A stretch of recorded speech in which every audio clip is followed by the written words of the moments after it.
Changer de syndic de copropriété en Belgique, ça vous paraît être une montagne. En réalité, ce n'est pas si compliqué quand on sait comment s'y prendre. On va décortiquer ça ensemble, étape par étape. L'idée, c'est d'avoir une feuille de route super claire pour reprendre le contrôle de son immeuble, et ce, sans stress. Allez, c'est parti!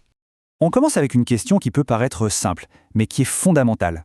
Ce sentiment d'être un peu ignoré, de ne pas avoir de réponse à ses mails, de voir les problèmes qui traînent, c'est souvent ça, le point de départ. Si cette question vous parle, alors ce qui suit va vraiment vous intéresser. Alors là, attention, ce qu'on voit ici, ce ne sont pas juste des petites frustrations du quotidien. Non, ce sont de vrais indicateurs d'une gestion qui dérape. Un manque de réactivité, ça peut cacher une énorme désorganisation. Des comptes qui manquent de clarté, forcément, ça sème le doute sur l'utilisation de l'argent de la copropriété. Et le pire, sans doute, une décision votée en AG qui n'est pas appliquée, là, c'est carrément la volonté des copropriétaires qui est ignorée. Chacun de ces points est un vrai drapeau rouge.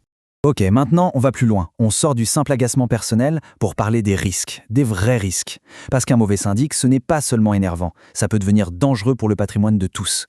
L'enjeu, il est là, il est énorme.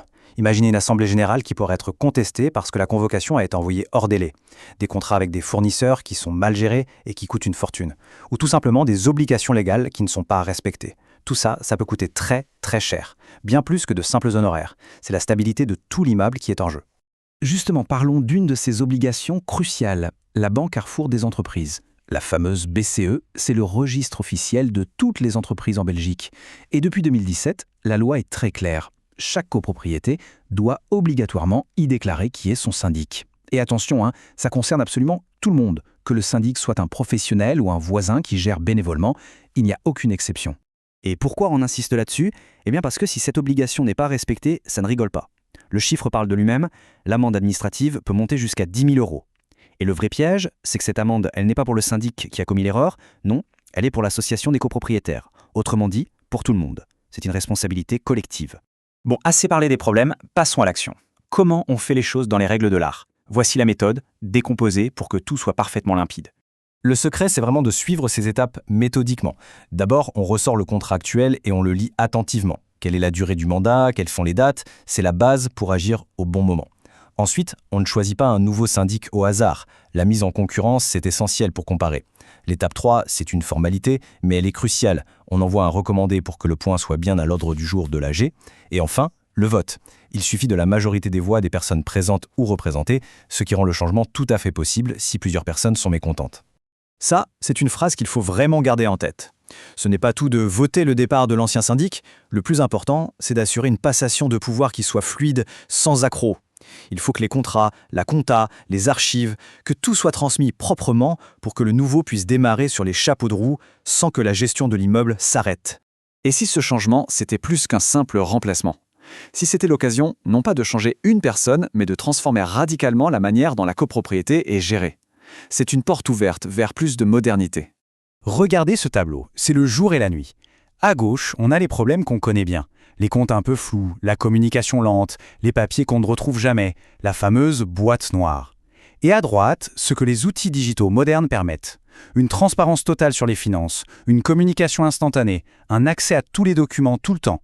On passe de l'ombre à la lumière. Alors attention, ça c'est un point absolument fondamental. Une plateforme digitale comme Coprogo, ce n'est pas un syndic. Ça ne remplace personne. C'est un outil, une sorte de super boîte à outils que le nouveau syndic va pouvoir utiliser pour être plus efficace et transparent. Qu'il soit un grand cabinet professionnel ou un copropriétaire dévoué, cet outil va lui professionnaliser sa gestion. Concrètement, ça change tout pour lui et pour tout le monde. La compta devient automatisée et surtout elle est conforme à la loi belge, ce qui élimine le stress et les erreurs.